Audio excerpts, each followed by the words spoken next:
Lagi niyang bala yan, merong ambisyon, gago.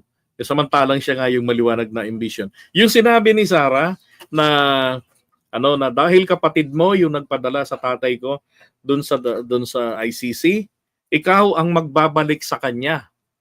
Alam nyo, that's very, very tricky statement. Ang basa ko po diyan ay posible po yan na magkaroon ng Marcos Duterte tandem sa 2028 ulit.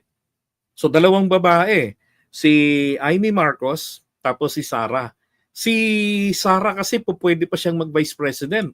Hanggang dalawa po ang termino ng vice president.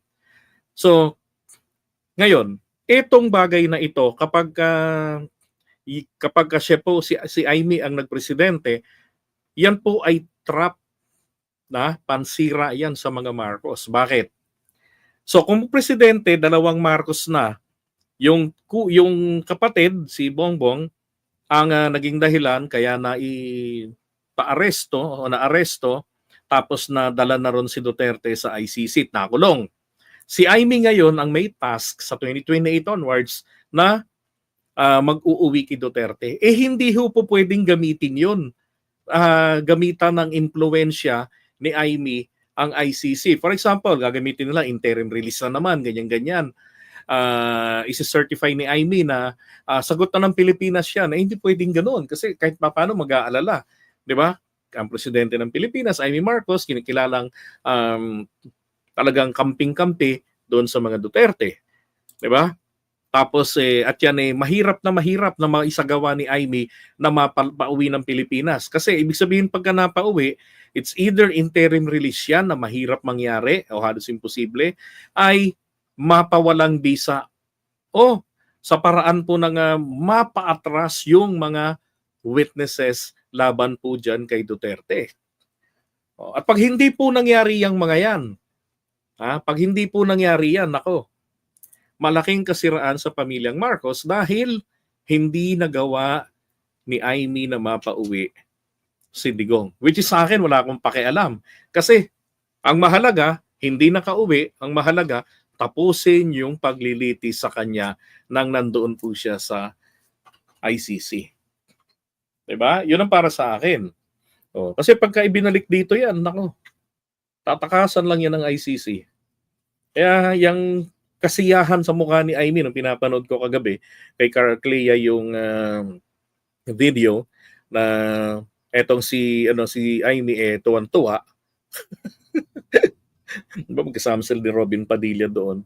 So isang iniisip ko rin, lalo na nitong nabalita yung sa interim release, nako hindi kaya pinaplansya nila doon sa Malaysia nga ito payagan para madaling makapuslit pabalik ng Pilipinas. That's correct, Sir Carlos Maglasang. Collateral na naman ang mga Marcos loyalists. Siyempre, alam nyo na, ang Solid North at ang mga Marcos loyalists, yung iba dyan ng katawiran, basta Marcos, boto ko yan. Diba? Basta Marcos ang apelido, yan lang ang makakapagbigay ng napakagandang serbisyo, the Marcos brand of public service. Yari na naman po tayo dyan. Pag hindi nagawa ni Amy yan o hindi niya nagagawa, mura ang katakot-takot na aabutin yan sa mga DDS. Diba? At talagang yan ay makikitang pagpapatunay na sabihin nila, mangga ka lang, minangga mo lang kami. Dahil sa amin, nanalo ka. Diba? Hindi mo naman maiuwi. Kasi magkasabwat kayo ng kapatid mo na nagpadala kay Tatay Digong. Tapos i-destabilize si Amy. Nako po. Diba? Magulo na naman ang Pilipinas. And afterwards, kung hindi nila maagaw kay Amy yung pwesto, guguluhin lang ng guguluhin para masira dahil ang pangit na ng kasaysayan ng tatlong Marcos na naging Pangulo ng Pilipinas, puro may mga kaguluhan. Diba? Dahil sa politika. Yan ang nakikita kong purpose nila dyan ng mga yan, sirain ang pamilya Marcos. Kaya hindi po dapat yan tangkilikin ni Amy. Ano sabi ni Baste? I hate drugs. I hate Marcos. Pwede ako makipagplastikan sa kanila, pero pagdating sa pwede akong maging kaibigan, pero pagdating sa politika, ayoko na sa kanila.